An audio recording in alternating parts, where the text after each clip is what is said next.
ঘুমের তৃতীয় দিন আমাকে লটকায়া কারেন্টের শর্ট দিয়া পিটায় আর বলে, এই গুনবী তুমি কেন বলছো ইসলাম একমাত্র সঠিক ধর্ম? তোকে বলতে হবে সকল ধর্ম সঠিক। আমি বললাম যদি এই জন্য আনেন তাহলে করস পায়ার সালাম। সিটিডিসির 1 নম্বর টিমের প্রধান ইমরান সে বলতো গুনবীরে এমন ভাবে মারবি যেন আমি এসে দেখি তাকে হাসপাতালে নিতে হবে, এই অবস্থায় তাকে রাখবি। আমি বললাম আমার অপরাধ কি?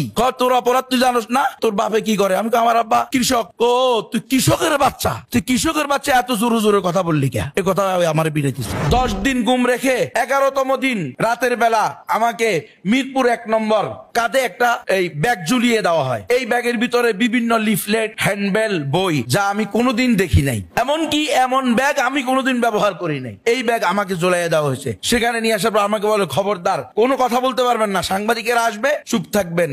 আপনাকে ক্রস ফায়ার দেওয়ার কথা ছিল, বেঁচে গেছে। 3 বারে 9 দিন রিমান্ড দিয়ে 7 দিন আলাতোল পিড়েছে প্রতিদিন। এমন কোনোদিন যায় নাই আমারে পিটায় নাই। অন্তত পক্ষে আমি চাই না আমার কোনো দুশ্মনও এই কারাগারে যাক।